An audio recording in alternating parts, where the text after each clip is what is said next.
నమస్తే వీతి న్యూస్ స్వాగతం. లక్ష్యం సమాజ హితం. వీతి న్యూస్ లీడర్ కార్యక్రమంలో ఈరోజు మన రోజు ఉన్నారు యువకుడు, ఉత్సాహవంతుడు, విద్యావంతుడు, మరి అణగారిన వర్గాల ఆశా జ్యోతి, కర్తాల్ మండలంలో ఉన్నటువంటి కర్తాల్ మరి గ్రామ పంచాయతీకి సర్పంచ్గా ఎన్నికై 2.5 సంవత్సరాలు అవుతున్న సందర్భంలో ఎలాంటి డెవలప్మెంట్ కార్యక్రమాలు చేస్తున్నారు. ముఖ్యంగా ఇక్కడ గతంలో గెలిచి కూడా ఎప్పుడు కూడా ఏ పార్టీలో కూడా రెండు వర్గాలు ఉంటాయి. కాంగ్రెస్లో 2 వర్గాలు, ప్రస్తుతం కూడా 2 వర్గాల పోరు నడుస్తున్నట్టుగా తెలుస్తుంది. దీంతో పాటు బీజేపీ కూడా మరి ఇక్కడ ఉన్న సందర్భాల్లో వారు ఎలాగ డెవలప్మెంట్కి ముందుకెళ్తున్నారు, ప్రతిపక్షాన్ని ఎలాగ వారు మరి ప్రసన్నం చేసుకున్న అంశాలు వారి మాటలు తెచ్చుకున్నాం. వారే మరి గూడూరి లక్ష్మీ నరసింహారెడ్డి గారు. వారి మాటల్లో ఈరోజు లీడర్ కార్యక్రమం చూద్దాం. నమస్తే అండి. నమస్తే అండి. సో ఎక్కడెక్కడో ఆస్ట్రేలియాలో పనిచేసి అసలు ఎందుకు మీరు సర్పంచ్ కావాలనుకున్నారు? రాజకీయం మీద మీకున్నటువంటి ఎందుకు అసలు ఈ రాజకీయం అంటే ఒక రొచ్చుబండి అని తెలిసి కూడా వచ్చారా? అట్లా అని ఏం లేదండి.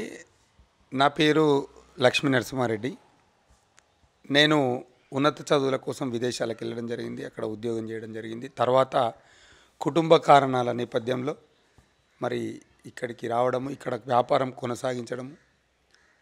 ఆ సందర్భంలో ఈ గ్రామంలో ఉన్నటువంటి యువకులు కానివ్వండి, పెద్దలు కానివ్వండి, నా మిత్రులు చాలామంది కూడా మరి రాజకీయంలో మేము వారితో కలిసి తిరగడము, అదేవిధంగా ఈరోజు రాజకీయంలో ఉండడం వల్ల, ప్రజాప్రతినిధిగా ఉండడం వల్ల ప్రజలకు చేరువగా ఉంటూ వారి యొక్క కష్ట సుఖాలలో మనం పాలు పంచుకునేందుకు తోడ్పాటుగా ఉంటుందని చెప్పి ఈ రాజకీయాల వైపు కావడం జరిగింది. మరి మా కుటుంబంలో ఒక 30 సంవత్సరాల క్రితము, దాదాపుగా 38 సంవత్సరాల క్రితము మా పెదనాన్నగారు ఈ గ్రామానికి సర్పంచ్గా ప్రజలు ఎన్నుకోవడం జరిగింది. వారి తర్వాత మరి ఎప్పుడు కూడా ఇక్కడ జనరల్గా అవకాశం ఎవరికి రాలేదు. తర్వాత మరి 2019 సంవత్సరంలో జనరల్ అభ్యర్థిగా అవకాశం రావడము, మరి గ్రామ ప్రజలందరూ నన్ను ఆశీర్వదించి మరి సర్పంచ్గా ఎన్నుకోవడం జరిగింది. వారందరికీ కూడా నేను ఎప్పటికీ రుణపడి ఉంటానని చెప్పి నా మీద ఏదైతే నమ్మకాన్ని ఉంచారో ఆ నమ్మకాన్ని వమ్ము చేయకుండా అహర్నిశలు వారి కోసము ఎప్పుడంటే అప్పుడు, ఏ సందర్భంలోనైనా, ఏ విధంగానైనా వాళ్ళకి ఆదుకునేందుకు నేను ముందుంటానని చెప్పి తెలియజేస్తా ఉన్నాను. సో మొత్తం మీద చూస్తే అమనగల్లో ఉన్నటువంటి కర్తాల్ ఒక విచిత్రమైన ప్రదేశం. ఎందుకంటే ఇక్కడ ఎక్కువ కూడా ఎస్టీలు ఉండే అవకాశం ఉంది, ఎస్సీలు ఉండే అవకాశం ఉంది. సో వీళ్ళందరూ కూడా ప్రభుత్వం అపనష్టాలు ఎప్పుడు కూడా ఎదురు చూస్తున్న సందర్భంలో వారి కోసం మరి ప్రభుత్వ నిధులు కానీ, ప్రభుత్వ పథకాలు కానీ ఎలా తీసుకెళ్తుంటారు? ఏదైతే తెలంగాణ ఏర్పాటైనప్పటి నుంచి గడిచిన 7 సంవత్సరాలలో ఈరోజు తెలంగాణ ప్రభుత్వం, మన ముఖ్యమంత్రి వర్యులు, గౌరవ పెద్దలు, అదేవిధంగా ఈ ప్రాంత ముద్దుబిడ్డ జైపాల్ యాదవ్ గారి నాయకత్వంలో ఈరోజు ప్రభుత్వం యొక్క సంక్షేమ పథకాలు ప్రతి ఒక్క కుటుంబానికి చెందుతున్నాయనేది ఇది వాస్తవము. ఎందుకంటే ఈరోజు 57 సంవత్సరాలు నిండినటువంటి వృద్ధులకు కానివ్వండి, వితంతువులకు కానివ్వండి, దివ్యాంగులకు కానివ్వండి, బీడీ కార్మికులకు కానివ్వండి, గీత కార్మికులకు కానివ్వండి, ఈరోజు పింఛను టెన్షన్గా 1వ తారీఖు రోజే ఈరోజు అందేటువంటి కార్యక్రమం మేము చెప్పడం కంటే మీ మీడియా సోదరులు చూస్తూ ఉన్నారు ప్రత్యక్షంగా. దానికి తోడుగా ఈరోజు రేషన్ కార్డులు కూడా ఈ రోజు నుంచే కొత్త రేషన్ కార్డులు కూడా ఇవ్వడం జరిగింది. అదేవిధంగా ఏదైతే కరోనా ఉన్నటువంటి ఈ విపత్కర పరిస్థితులలో టీచర్లకు కానివ్వండి, నిరుపేదలకు కానివ్వండి, చాలామందికి ఈరోజు బియ్యం కూడా ఇవ్వడం జరిగింది.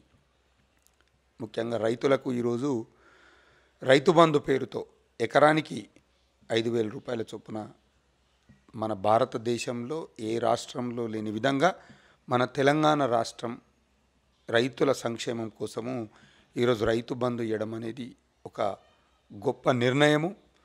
రైతుల పట్ల మన ముఖ్యమంత్రి గారికి ఉన్నటువంటి ప్రేమ, అనురాగాలు ఈరోజు మనకు కనిపిస్తూ ఉన్నాయి.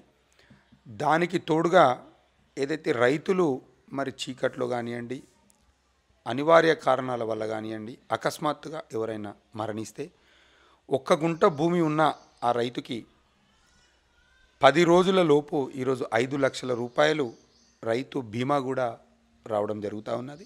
వీటన్నిటికీ తోడుగా మరి భారతదేశంలో ఏ రాష్ట్రంలో లేని విధంగా మన తెలంగాణ రాష్ట్రంలో దళితులను ఆదుకోవాలి, దళితులు ఆర్థికంగా బలపడాలి. మరి వారు బలపడాలంటే వారికి కూడా ఒక పథకాన్ని మనం ప్రవేశపెట్టి ముందుకు పోవాలనేటువంటి ఆలోచనతో ఏదైతే దళిత బంధు అనేటువంటి కార్యక్రమాన్ని చేపట్టారో అది చరిత్రలో నిలిచిపోయేటువంటి పథకము. ఎందుకంటే ఈరోజు నియోజకవర్గానికి 100 కుటుంబాలను ఒక పైలట్ ప్రాజెక్టుగా తీసుకొని 119 నియోజకవర్గాలలో దాదాపుగా 11,900 కుటుంబాలకు ఈరోజు 1,200 కోట్ల రూపాయలను ఫస్ట్ ఫేజ్లో పైలట్ ప్రాజెక్టుగా తీసుకోవడం జరిగింది. మరి దాన్ని అంచెల వారీగా ప్రతి కుటుంబానికి 10 లక్షల రూపాయలు చేరవేసే విధంగా ప్రణాళికలు కూడా సిద్ధమవుతూ ఉన్నాయి. దాదాపుగా నేను అనుకుంటా మన తెలంగాణ రాష్ట్రంలో ఉన్నటువంటి 8 లక్షల పైచిలుకు కుటుంబాలకు ఈ దళిత బంధు కూడా అతి తొందరలో అందబోతుంది అని చెప్పి కూడా ఈ సందర్భంగా నేను తెలియజేస్తూ ఉన్నాను.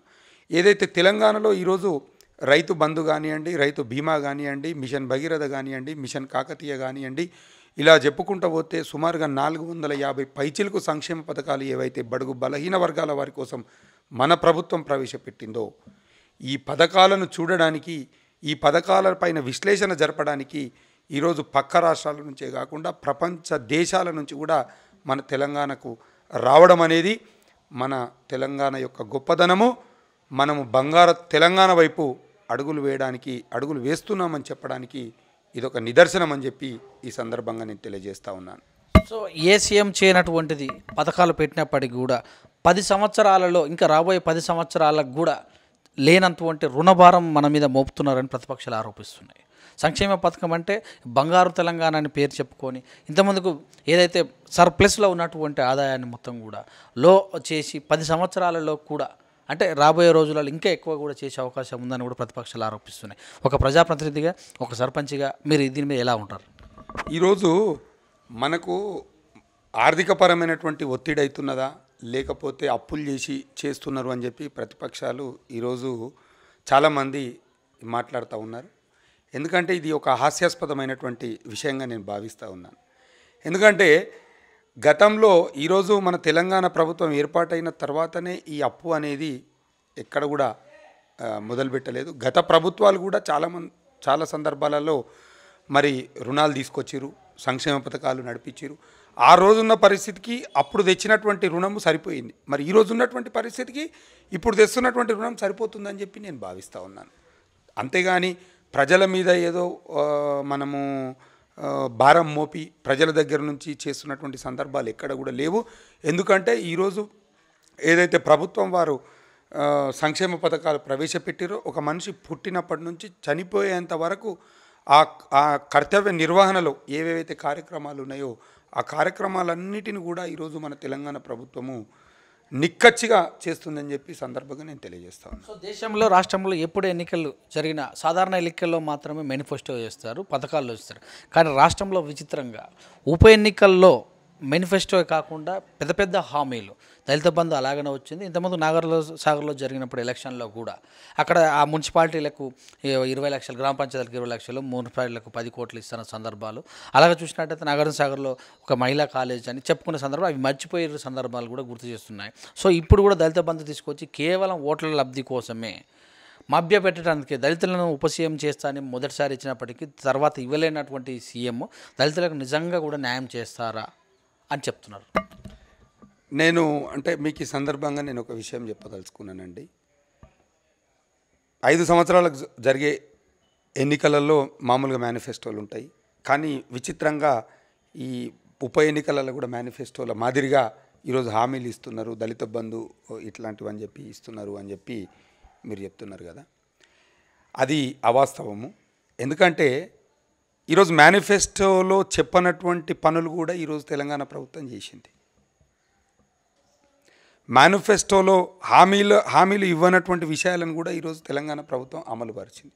మరి వాటి గురించి ఎందుకు ఈ ప్రతిపక్ష పార్టీలు మాట్లాడవండి? దళిత బంధు అనేది ఏదైతే పథకం ఉన్నదో గతంలో మన ముఖ్యమంత్రి గారు చెప్పినట్టు రైతు బంధు కానీ రైతు బీమా కానీ ఈ కార్యక్రమాలన్నీ కరీంనగర్ నుంచి మొదలుపెట్టి ఆ క్రమంలోనే దళిత బంధు కూడా కరీంనగర్ నుంచి మొదలవుతుందని అనుకోవచ్చు కదా.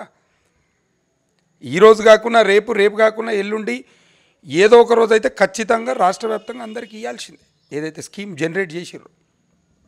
అంతేగాని ఇప్పుడు ప్రతిపక్ష పార్టీలకు ఏమైపోయిందంటే మన టీఆర్ఎస్ ప్రభుత్వం వాళ్ళు ఏదైతే స్కీమ్ పెడితే దానికి ఎలిగేషన్గా ఏదో ఒకటి మాట్లాడాలి. మరి ఎందుకండి ఈరోజు దేశవ్యాప్తంగా ఉన్నటువంటి ఇతర రాష్ట్రాలల్లో బీజేపీ అధికారంలో ఉన్నది, కాంగ్రెస్ అధికారంలో ఉన్నది, స్థానిక పార్టీలు కూడా అధికారంలో ఉన్నాయి. మరి ఏ రాష్ట్రంలో కూడా ఎందుకు ఈరోజు ఒక రైతు బంధు, రైతు బీమా, మిషన్ భగీరథ, దళిత బంధు ఈ కార్యక్రమాలు లేవు, కళ్యాణ లక్ష్మి ఈ కార్యక్రమాలు లేవండి. ఈరోజు నేను ఒకటి అడుగుతున్నాను, 29 రాష్ట్రాలు, ఏ రాష్ట్రంలోనన్నా ప్రతి గ్రామ పంచాయతీకి ఒక వైకుంఠధామం ఉందా? ఈరోజు తెలంగాణ వ్యాప్తంగా ఉన్నటువంటి 12,750 గ్రామ పంచాయతీలకు వైకుంఠధామాలు కట్టినటువంటి చరిత్ర ఒక తెలంగాణ రాష్ట్రానిదే. ఏ గ్రామ పంచాయతీకైనా దేశవ్యాప్తంగా ఈరోజు బీజేపీ పాలిత ప్రాంతాలు ఉన్నాయి, కాంగ్రెస్ పాలిత ప్రాంతాలు ఉన్నాయి, అక్కడ గ్రామ పంచాయతీలకు ఏమైనా ట్రాక్టర్స్ ఉన్నాయా? అక్కడ వాళ్ళు మొదలుపెట్టి వాళ్ళు చేసి ఉంటే దీని గురించి దీంట్లో ఉన్నటువంటి కష్ట నష్టాలు తెలుస్తాయి. ఏది లేదు, ఎంతసేపు ఉన్నా ప్రభుత్వం చేస్తున్నటువంటి పనుల మీద బురద జల్లాలి, ప్రభుత్వం మాట్లాడుతున్నటువంటి పనితీరును ఇది అబద్ధము, అసత్యం అని ప్రచారం చేయాలన్నటువంటి ఉద్దేశంలో ఉన్నారో వాళ్ళందరికీ సమాధానం చెప్పడానికి ప్రజలు ఎప్పుడు టెన్షన్గా రెడీగా ఉంటారు. సో కేసీఆర్ మాటల మీద, వైకుంఠధామాల మీద తిరుమల కూడా నాడు కామెంట్ చేశారు, మీరు చూస్తూనే ఉన్నారు. సో డబుల్ బెడ్రూమ్ ఇళ్ళ కంటే ముందుగా అసలు వైకుంఠధామాలు అద్దాల మేడల్లాగా అందులోకి వెళ్తే ఒక స్వర్గంలాగా ఉండాలి అంటే అది చూడంగానే చచ్చిపోయే విధంగా ఉంది అన్నట్టుగా కూడా చేశాడు. దీని మీద మీరు ఎలా మాట్లాడతారు సార్? ఇప్పుడు వైకుంఠధామం అంటే అది చూడంగానే చచ్చిపోయే విధంగా ఏముండదు సార్. అది పెద్ద మనిషి మన గౌరవ ముఖ్యమంత్రి గారి ఉద్దేశం ఏంటంటే ఒక మనిషి పుట్టినప్పుడు ఎంతైతే ఏ విధంగా అయితే అట్మాస్ఫియర్ ఉంటుందో ఒక మనిషి చనిపోయినప్పుడు కూడా అంతిమ సంస్కారాలు గౌరవప్రదంగా చేయాలనేటువంటి ఉద్దేశంతో ఏర్పాటు చేసిందే కానీ దాంట్లో ప్రతిపక్షాలు పెద్దగా ఏదో భూతద్దం పెట్టి చూసి ఏదో తప్పు జరిగిపోయింది అనేది అది మంచి పద్ధతి కాదు.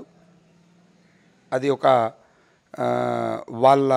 ఎందుకంటే వాళ్ళు చేయలేకపోయారు, మరి టీఆర్ఎస్ ప్రభుత్వం చేసింది కాబట్టి ఆ కుతంత్రాలు ఉన్నటువంటి వ్యవస్థ అది రాజకీయం. సో ఇప్పుడు ఎక్కువ కూడా ఎప్పుడు కూడా ఫామ్ హౌస్కే పరిమితమయ్యే సీఎం టీపీసీసీ నాకు ఇవ్వడం వల్లనే ఇప్పుడు కాలు పెడుతున్నాడు బయటికి.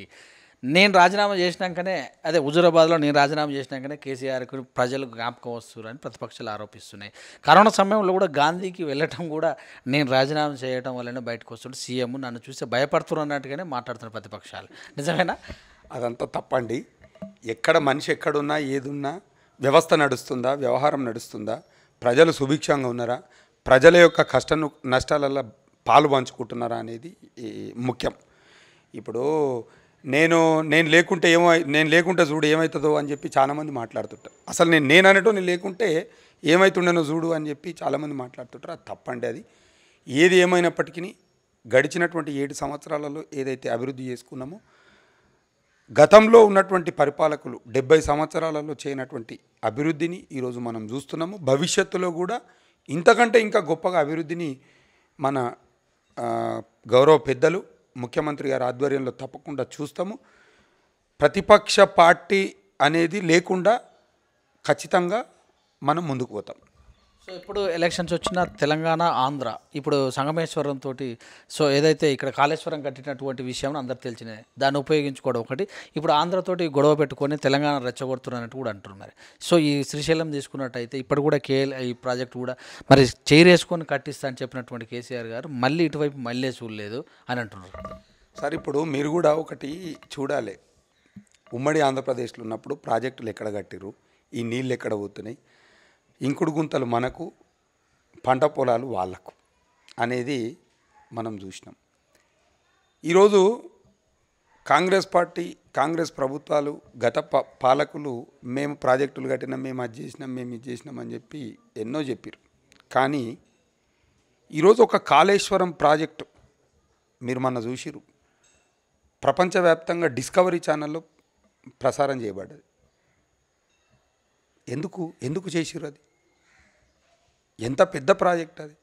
ఈరోజు ఒక మనిషి మేధా శక్తిని కంప్లీట్గా with in the stipulated time ఒక టార్గెట్ పెట్టుకుంటే ఆ టార్గెట్ లోపలనే కంప్లీట్ చేసి దాదాపుగా ఇవాళ 15 లక్షల పైచిలుకు ఎకరాలకు నీళ్ళు ఇచ్చినటువంటి ఘనత మన కేసీఆర్ గారిది. ఎన్ని సంవత్సరాలు ఇచ్చిరండి?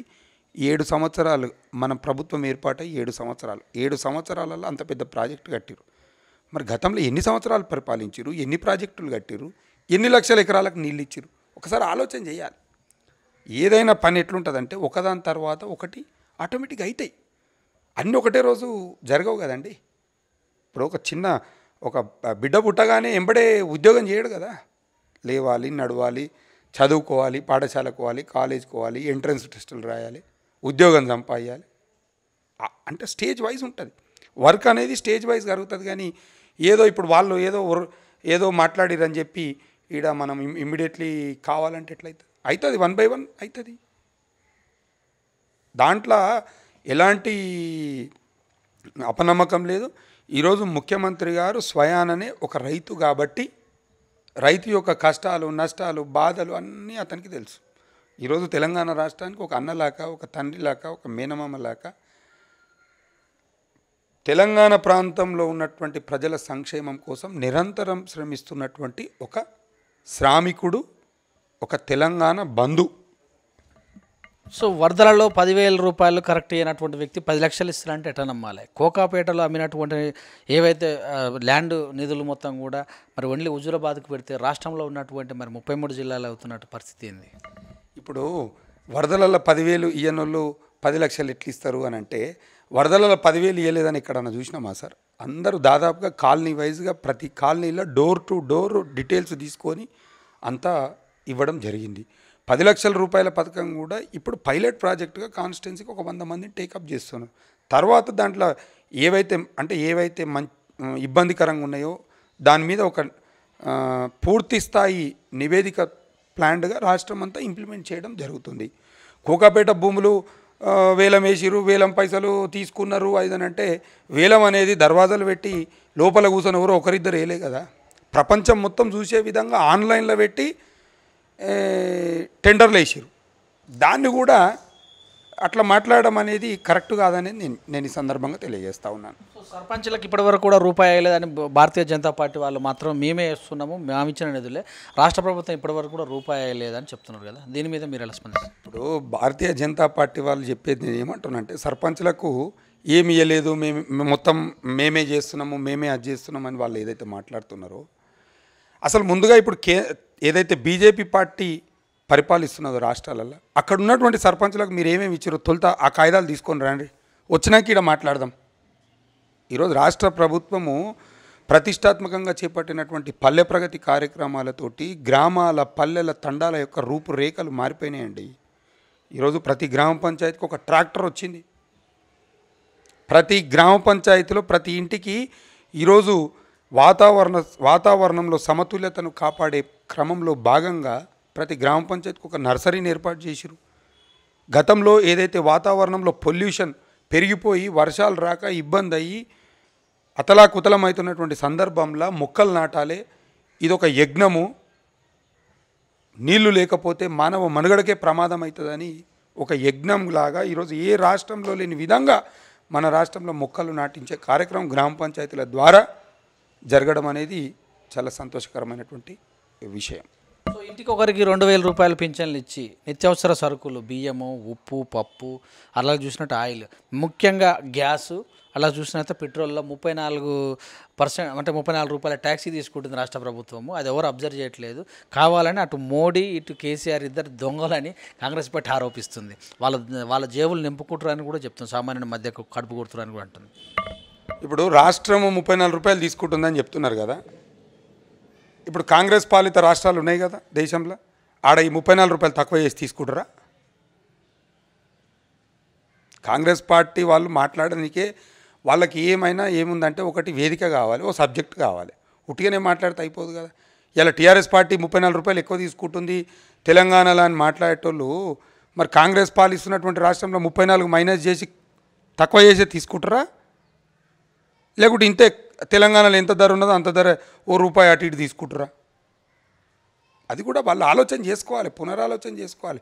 ఎంతసేపు ఉన్న కుతంత్రము కుట్ర రాజకీయాల కోసము నోటికి ఏదో వస్తుంది మాట్లాడితే ఇది తగదు వాళ్ళకి. ఈరోజు తెలంగాణలో జరుగుతున్నటువంటి అభివృద్ధిని వాళ్ళు కూడా గ్రహించి మీరు మాట్లాడితే బాగుంటుందని చెప్పి సందర్భంగా నేను తెలియజేస్తున్నా వాళ్ళకి. సో కుటుంబ పాలనకు చమరగీతం పాడాలని బీజేపీ అంటుంది. మరి సో ఒక నలుగురు మాత్రమే పాలిస్తున్నటువంటిది ఇప్పుడు కొత్తగా జోగిన్పల్లి సంతోష్ వచ్చాడు. సో వాళ్ళ కబల్ల అందస్థల నుంచి కానీ లేకపోతే పగను గోడలు పలగొట్టి మా చేతిలోకి తీసుకుంటామని కాంగ్రెస్ అంటుంది. నేను ఇంతకుముందే చెప్పినా కదా సార్, నేను ఇప్పుడు కుటుంబ పాలన అంటే నలుగురు మధ్యలోనే నడుస్తుంది అని చెప్పి మాట్లాడుతున్నారు. అంటే ఇప్పుడు టోటల్గా తెలంగాణ రాష్ట్రంలో 4 మంత్రి పదవులు ఉన్నాయా? ఇంకొవరికి మంత్రి పదవి లేదా? ఇంకొవరికి అధికారాలు ఇవ్వలేదా? ఇంకొవరిని ప్రజాప్రతినిధులుగా ఎంచుకోలేదా? ఏదో నోటికి ఏదో వస్తుంది మాట్లాడితే ఎట్లా? ఏ శాఖ ఆ శాఖ సపరేట్ ఉన్నది, ఎవరి పనాలు చేసుకుంటున్నారు. అందరు కలిసి మన తెలంగాణను బంగారు తెలంగాణ వైపు తీసుకుపోతున్నారు. దాంట్లో మీరు కలిసి రావాలి కానీ మేమందరం కలిసి మేము అభివృద్ధి చేసుకుంటూ పోతే మా కాళ్ళలో కట్టెలు పెడితే ఏమవుతుంది? మేము ఇప్పుడు రోడ్డు మీద మేము పోతుంటే మస్తు మురుగుతుంటారు కుక్కలు. అట్లా అని చెప్పి మనం రాయి తీసుకొని దాన్ని కొట్టుకుంటంలో పడితే అది అక్కడనే ఉంటుంది, మనం ఇక్కడనే ఉంటాం. మేము ఎందుకు పట్టించుకుంటాం? మా పని ఏందో మేము చేసుకుంటూ పోతూనే ఉంటాం. ప్రజల యొక్క సంక్షేమమే మాకు ఇంపార్టెంట్. ప్రజలకు ఎప్పుడు ఇబ్బంది జరిగినా ఏ సందర్భంలోనైనా 100% మేము వాళ్ళ వెన్నంటి ఉంటాము. ఏ ఆపద సమయంలోనైనా వారికి మేము అండగా ఉండి అన్ని కార్యక్రమాలను మేము చేపడతాం. సో రైతు వేదికలు వైకుంఠ ధామాలు నిర్మించేటప్పుడు ప్రభుత్వం కానీ ఆఫీసర్స్ కానీ త్వరగా కంప్లీట్ చేయాలని, అంటే సర్పంచ్ జేబుల నుంచి అంటే డబ్బులు ఖర్చు చేయించి డబ్బులు ఇవ్వాలంటే చాలా కష్టమైందని చాలామంది సర్పంచులు, కొంతమంది ఆత్మహత్య కూడా చేసుకున్నారు, కొంతమంది అప్పు చేస్తే అప్పు కూడా తీరట్లేదు. సో మరి మీరు టీఆర్ఎస్లో ఊరని మీకు ఇస్తున్న టీఆర్ఎస్ పార్టీ అనుబంధంగా సర్పంచ్ ఏరని మీకు వస్తున్నాయా, లేకపోతే ప్రతిపక్షాలను వేరేగా చూస్తున్నారా? లేదండి, ఈరోజు తెలంగాణ ప్రభుత్వం ఏదైతే రైతు వేదికలు అనేటువంటి కార్యక్రమం చేపట్టిందో ఒక్క విషయం మనం ఇక్కడ గమనించాలి. మీడియా మిత్రులు, వీక్షకులు కూడా, గతంలో ఉన్నటువంటి ప్రభుత్వాలు విద్యార్థుల కోసం కానీ ఉద్యోగస్తుల కోసం కానీ కుల సంఘాల కోసం కానీ అందరి కోసము సమావేశ మందిరాలు ఏర్పాటు చేశారు. కానీ రైతుల కోసం, రైతుల యొక్క సంక్షేమం కోసం, రైతుల యొక్క కష్ట నష్టాల కోసం వాళ్ళంతా కూర్చొని మాట్లాడుకోనికే ఒక వేదిక ఉంటే బాగుంటుందని ఒక ఆలోచనతోటి ఈరోజు తెలంగాణ వ్యాప్తంగా రైతు వేదికలు ఏర్పాటు చేయడం జరిగింది. ఈ రైతు వేదికలు తొందరగా చేయాలి, సర్పంచుల మీద భారం పెట్టిర్రు, సర్పంచులు అప్పుల పాలయ్యారు, ఇవని చెప్పి అక్కడక్కడ మేము కూడా విన్నాం. కొంతమంది వ్యక్తిగత కారణాలతోటి ఆత్మహత్యలు చేసుకున్నారు. ఇప్పుడు రైతు వేదిక కట్టమని లేకుంటే వైకుంఠ ధామం కట్టమని నీకు ఆ ఉత్సాహం ఉంది కాబట్టి నువ్వు కట్టడానికి ముందుకు పోతున్నావు. నీకు ఆ ఉత్సాహం లేకపోతే నువ్వు ఎందుకు కడతావు? నేను అడుగుతున్నా. ఈరోజు కొంతవరకు డబ్బులు లేట్ అయినాయి అనే విషయం అనేది అక్కడక్కడ మేము కూడా విన్నాం. కానీ ఎవ్వరికి కూడా ఇబ్బంది కలగకుండా ఎవరి డబ్బులు వాళ్లకు with in the stipulated time అనేది వస్తాయి. ఇప్పుడు ఎట్లుంటుందంటే ఒక కాంట్రాక్ట్ వర్క్ చేసినప్పుడు దానికి ఒక డ్యూ ప్రాసెస్ ఉంటుంది. అంటే దానికి ఎంబీలు చేయడం కానీ ఇంజనీరింగ్ డిపార్ట్మెంట్ వాళ్ళు పార్టిసిపేట్ చేసి దాన్ని రికార్డులు చేయడం అదంతా ఒక ప్రాసెస్ ఉంటుంది. అక్కడ కొంతమంది కమ్యూనికేషన్ గ్యాప్ వల్ల జాప్యం జరిగి ఉండొచ్చు. అంతేగాని ఎక్కడ కూడా ఎవరు ఈ డబ్బులు రాక అప్పులు చేసి ఆత్మహత్యలు చేసుకున్నారు అది ఇది అని చాలా మటుకు మేము కూడా విన్నాము. కాకపోతే మెజారిటీ పోర్షన్ ఎక్కువ మంది అయితే వ్యక్తిగత కారణాలతోటే ఈరోజు ఏవైతే జరిగిన ఆత్మహత్యలు వ్యక్తిగత కారణాలతోటి చేసుకున్నారు తప్ప వేరే అంతకుమించి ఏం లేదని చెప్పి నేను సందర్భంగా చెప్తాను. చూస్తే రాష్ట్ర వ్యాప్తంగా చూస్తే 140 మంది సర్పంచులకు షోకాజ్ నోట్ ఇవ్వడం జరిగింది, కొంతమంది సస్పెండ్ కూడా చేయడం జరిగింది. సో ఇక్కడ మీ ఈ యొక్క కలకుర్తి నియోజకవర్గంలో కూడా జయపాల్ యాదవ్ గారు కక్ష సాధింపులు చేస్తున్నారు సర్పంచుల పైన. కొంతమంది కావాలంటే ప్రతిపక్షాలు ఏదో కాంగ్రెస్ కావచ్చు, బీజేపీ కావచ్చు, వాళ్ళందరికీ సోకాజులు ఇప్పించి కలెక్టర్ తోటి ప్రెజర్ తీసుకొచ్చి కూడా చాలా ఇబ్బందులకు గురి చేస్తున్నారని కొంతమంది మరి మెసేజ్లు కూడా ఇవ్వడం చూస్తున్నాం మనం. దీని మీద మీరు ఎలా స్పందిస్తారు? నేనేమంటున్నా అంటే మన కల్వకుర్తి శాసనసభ్యులు మన ఎమ్మెల్యే గారు 1982లో మా పెదనాన్న అతను ఇద్దరు ఒక సర్పంచ్గా గెలవడం జరిగింది. ఒక సర్పంచ్గా తన ప్రస్థానాన్ని ప్రారంభించి జిల్లా స్థాయిలో జిల్లా పార్టీ అధ్యక్షులుగా చేసి, బీసీ కార్పొరేషన్ చైర్మన్గా చేసి, 3 పర్యాయాలు ఎమ్మెల్యేగా గెలిచి, అంటే కల్వకుర్తి నియోజకవర్గం రాజకీయ చైతన్యానికి వేదిక. ఇలాంటి పరిస్థితులలో, ఇలాంటి వాతావరణంలో 3 పర్యాయాలు ఎమ్మెల్యేగా గెలిచినటువంటి వ్యక్తి గ్రామ సర్పంచుల మీద పెత్తనం చెల్లాయించాలి, గ్రామ సర్పంచులను ఇబ్బంది పెట్టాలని చెప్పి ఎందుకు అనుకుంటాడండి? స్వయంగా అతనే ఒక సర్పంచ్ యొక్క కష్ట నష్టాలు, బాధలు అతనికి పూర్తిగా తెలుసు. ప్రతిపక్ష పార్టీలు కావాలని చెప్పి ఏదో బురద జల్లే కార్యక్రమంలో భాగంగా అతని మీద నిందలేస్తారు, కానీ ఎక్కడ కూడా అసలు ఆ అవసరం కూడా లేదు. ఎందుకంటే ఎమ్మెల్యే గారు టీఆర్ఎస్ పార్టీలో ఉన్నప్పటికీ ఈరోజు కల్వకుర్తి నియోజకవర్గంలో మీరు ఒకసారి తెలుసుకోండి, అందరినీ కలుపుకొని, అన్ని పార్టీల వాళ్ళను కలుపుకొని మన ప్రాంతాన్ని అభివృద్ధి చేసుకుందాం అనేటువంటి అంశంలో ముందుండే నాయకుడు జయపాల్ యాదవ్ గారు.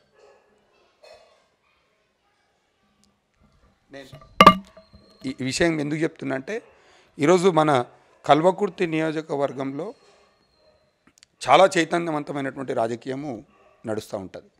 ఇలాంటి సందర్భంలో అన్ని పార్టీలతోటి కలిసి, పార్టీలు ముఖ్యం కాదు, వ్యక్తులు ముఖ్యం కాదు, మన మధ్యలో ఉన్నటువంటి వైషమ్యాలు ముఖ్యం కాదు, మన ప్రాంత అభివృద్ధి ముఖ్యము. ఈరోజు నియోజకవర్గంలో దాదాపుగా ఉన్నటువంటి ప్రతి గ్రామానికి ఉన్నటువంటి రోడ్డు తన హయాంలో జరిగింది. పాఠశాల భవనాలు కానివ్వండి, అంగన్వాడీ సెంటర్లు కానివ్వండి, మిల్క్ చిల్లింగ్ సెంటర్లు కానివ్వండి, సబ్ సెంటర్లు కానివ్వండి, మార్కెట్ యార్డులు కానివ్వండి, 1 కాదు 2 కాదు చెప్పుకుంటూ పోతే కొన్ని వేల కోట్ల రూపాయల అభివృద్ధి చేసినటువంటి వ్యక్తి, పార్టీలకు అతీతంగా అందరినీ కలుపుకొని పోయేటటువంటి వ్యక్తి, మచ్చలేని నాయకుడు అని చెప్పి ఈ సందర్భంగా నేను తెలుపుతున్నాను. సో ఇంటిపోరు కూడా ఎక్కువనే ఉన్నట్టు తెలుస్తుంది మరి కలకుర్తిలో.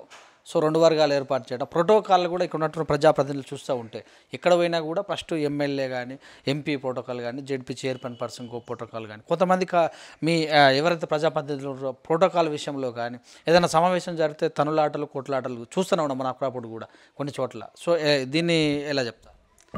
ప్రోటోకాల్ విషయం అనేది దాదాపుగా మా కల్వకుర్తిలో ప్రశాంతంగానే ఉన్నది. అంటే ఎవరు కూడా కొంతమందికి అవగాహన లేక మాట్లాడుతుంటారు.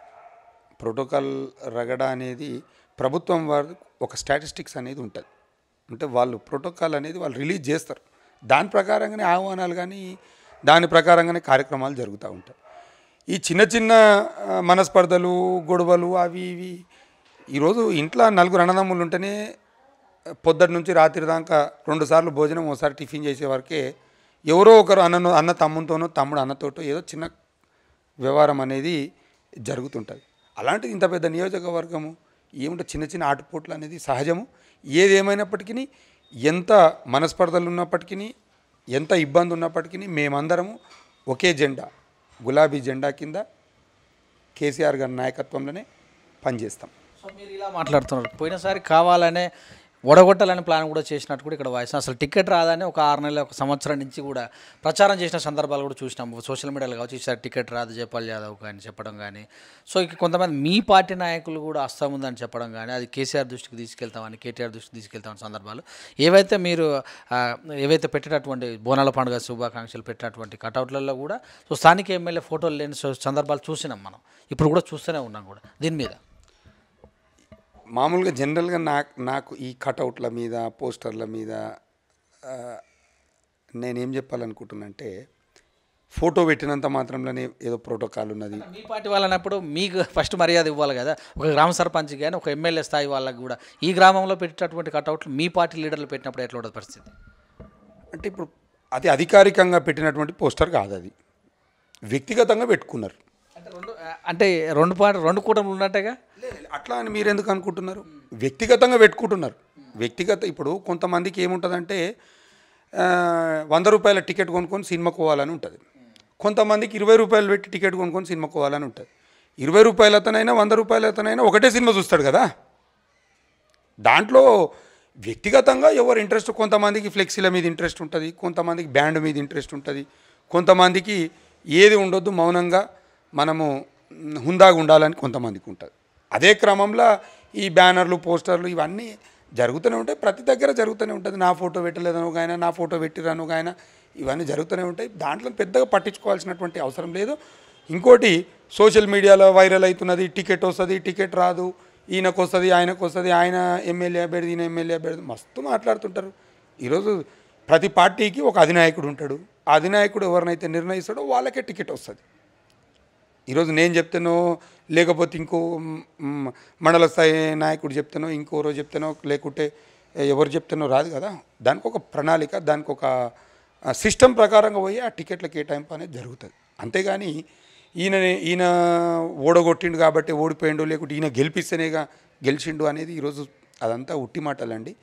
ఎవరైతే ప్రజల కోసము నిరంతరం ప్రజలలో ఉంటూ ప్రజల శ్రేయస్సు, ప్రజల సంక్షేమం కోసము అహర్నిశలు కష్టపడుతున్నాడో వాళ్ళని ప్రజలు ఎన్నుకుంటారు అంతే.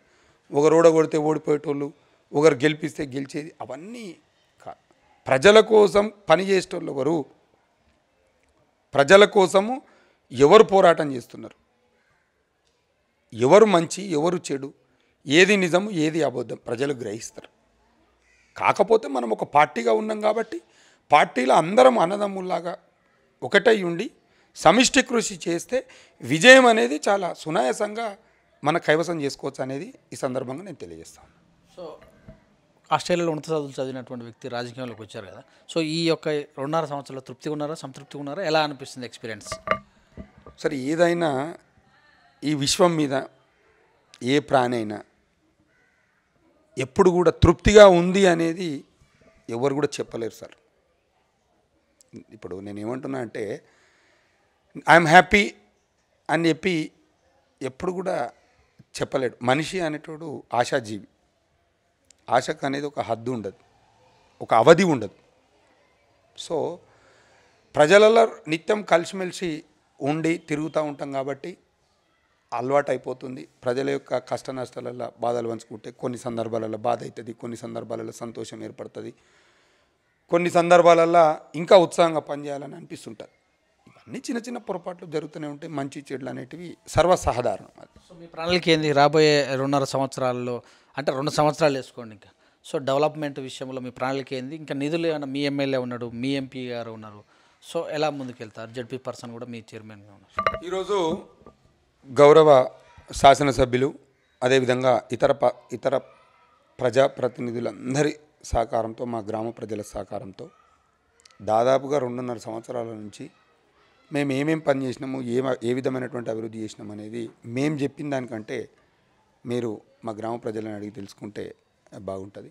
ఈరోజు మేము గెలిచిన రోజు నుంచి ఈ రోజు వరకు ఎక్కడ కూడా మంచినీటికి ఇబ్బంది లేకుండా మేము మొదటి ప్రాధాన్యతగా అంశాన్ని తీసుకున్నాము, సక్సెస్ అయ్యాం. అదేవిధంగా ఈ రొటీన్ ప్రాసెస్ ఏదైతే విద్యుత్ లైట్లు ఉన్నాయో, అంతర్గత మురుగు కాలువలు ఉన్నాయో, సీసీ రోడ్లు ఉన్నాయో, వీటన్నిటిని ఎప్పటికప్పుడు మేము ప్లాన్ చేస్తూనే ఉన్నాము. ముఖ్యంగా ఈరోజు పారిశుద్ధ్య నిర్వహణ ప్రభుత్వం వారు సూచిస్తున్నటువంటి విధానాలకు మేము కోయిన్సైడ్ అవుతూ పారిశుద్ధ్య నిర్వహణలో మేము ఈరోజు చాలా బ్రహ్మాండంగా ముందుకు పోతా ఉన్నాం. అదేవిధంగా మొక్కలు నాటే కార్యక్రమం కూడా చాలా బ్రహ్మాండంగా చేపడుతున్నాం.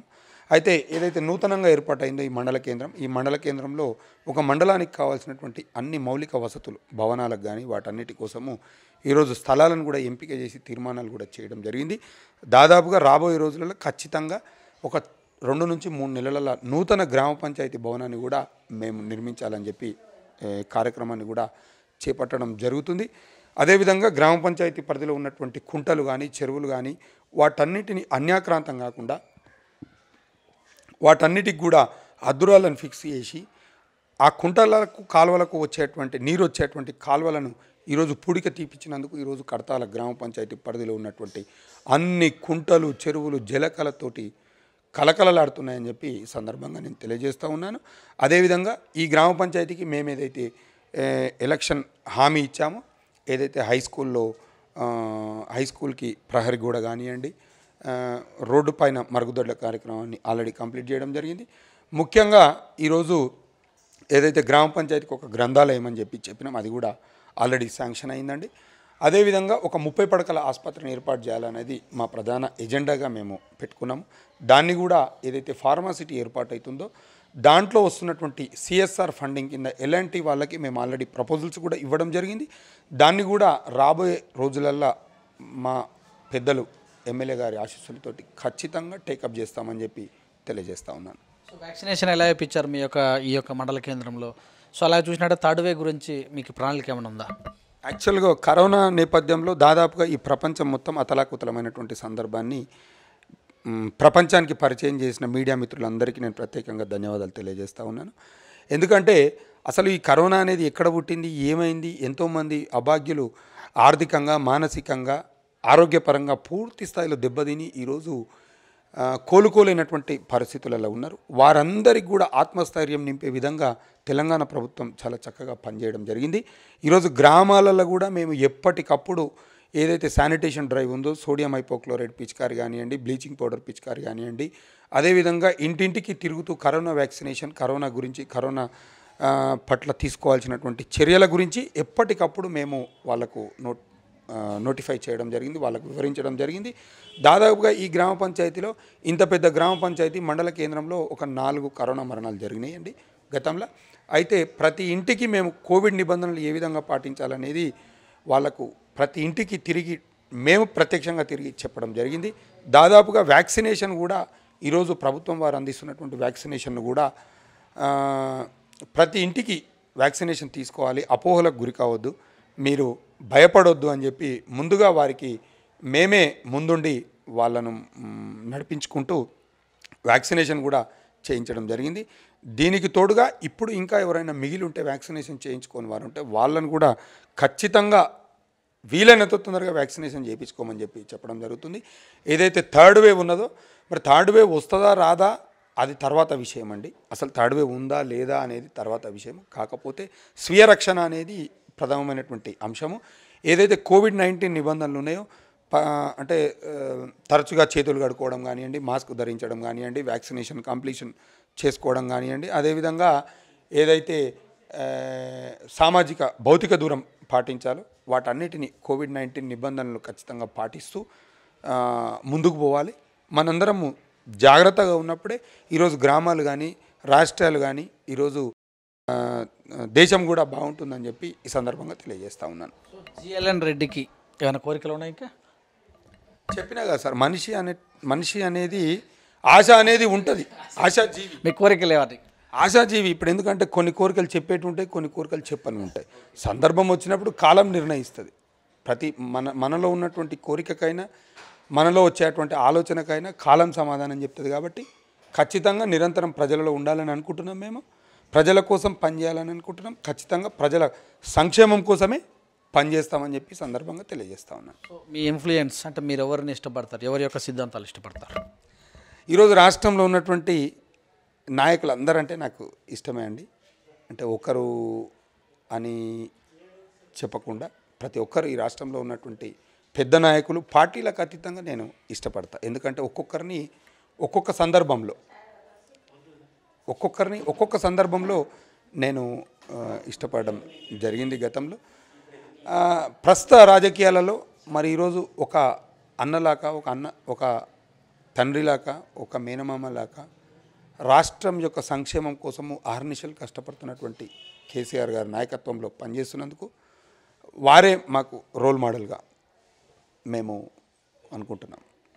సో ఏదన్నా మంచి చెప్పాలని అనిపించినప్పుడు యువతకు ఏం చెప్తారు?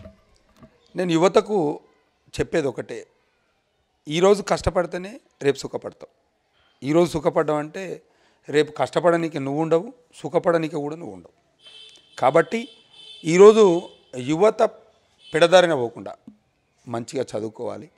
చదువుకున్న తర్వాత ఉద్యోగం సంపాదించే క్రమంలో మాలాంటి ప్రజాప్రతినిధులు కానీ అధికారుల ప్రోత్సాహకాలు ఏమైనా కావాలిస్తే తీసుకోవాలి.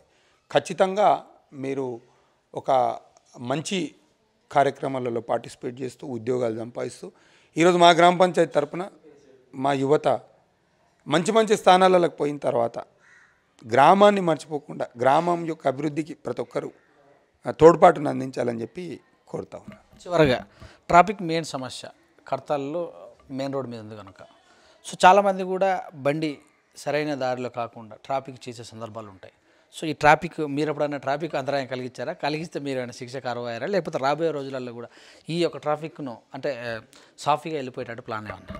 మామూలుగా ట్రాఫిక్లో ఎప్పుడు కూడా నేను అంతరాయం కలిగించలేదు. కాకపోతే కొంత స్పీడ్ డ్రైవింగ్ అట్లాంటివి మా డ్రైవర్ వెళ్ళడం వల్ల కొంత పెనాల్టీలు మా పైన ఇంపోజ్ చేయడం జరిగింది. మామూలుగా అయితే నేను సెల్ఫ్ డ్రైవింగ్లో వెళ్ళినప్పుడు మాత్రం మేము వితిన్ ద స్టిపులేటెడ్ లిమిట్లోనే మేము వెళ్ళడం జరుగుతూ ఉన్నది. ఏదైతే ఈ కడతాల్ మెయిన్ రోడ్లో ఉన్నది, అయితే దాదాపుగా ఈ కడతాల్ అనేది మెయిన్ రోడ్ ఏదైతే నేషనల్ హైవే ఉన్నదో దాదాపుగా ఒక 3 కిలోమీటర్లు విస్తరించి ఉన్నది. సో విస్తరించినందుకు గ్రామం మేజర్ పోర్షన్ కూడా మెయిన్ రోడ్ మీద ఉండడం వల్ల కొంత ట్రాఫిక్ అంటే ఈ మండల కేంద్రం కాబట్టి వివిధ గ్రామ పంచాయతీల నుంచి వచ్చినటువంటి వాళ్ళు మెయిన్ రోడ్ల మీద బండ్లు పెట్టడం వల్ల కొద్దిగా ఇబ్బంది జరుగుతున్నది. ట్రాఫిక్ వాళ్ళు అదేవిధంగా లోకల్ పోలీసు కూడా ఎప్పటికప్పుడు దాన్ని నియంత్రించడం జరుగుతూ ఉన్నది. ఏది ఏమైనప్పటికీ మేము గతంలోనే మాకు ఎవరైతే డీసీపీ గారు ఉన్నారో విజయ్ కుమార్ సార్ అని ఉన్నారు, వాళ్ళను మేము కడతాల మండల కేంద్రంలో ఒక ట్రాఫిక్ పోలీస్ స్టేషన్ ఏర్పాటు చేయాలని చెప్పి కోరడం జరిగింది. వాళ్ళు కూడా సానుకూలంగా స్పందించారు. వీలైనంత త్వరలో ఇక్కడ ఒక ట్రాఫిక్ పోలీస్ స్టేషన్ ఏర్పాటు చేయడం వల్ల ఈ శ్రీశైలం ప్రధాన రహదారి పైన ఏదైతే వాహనాల యొక్క రద్దీ కానివ్వండి, అదేవిధంగా ఈ అంతరాయాలు కానివ్వండి, లేకుంటే యాక్సిడెంట్లను వీటన్నిటిని నియంత్రించేటువంటి క్రమంలో ఉపయోగపడుతుందని చెప్పి నేను చెప్తాను. Thank you sir, thank you very much. Thank you అండి, నమస్కారం. సో ఇదండి మరి కడతాల్ మండలం గ్రామానికి సంబంధించినటువంటి సర్పంచ్ గారు చెప్పినటువంటి విషయాలు. కరోనా సమయంలో స్టార్ట్ చేస్తే రాష్ట్ర రాజకీయాలు మరి కేసీఆర్ తెచ్చినటువంటి పథకాలు అయితేనే బై ఎలక్షన్లో జరిగినటువంటి పథకాలు తెచ్చినటువంటి వాటిపైన గ్రామంలో ఉన్నటువంటి డెవలప్మెంట్ పైన అన్నీ కూడా సమూలంగా చర్చించడం జరిగింది. చూడండి, కామెంట్ చేయండి, షేర్ చేయండి.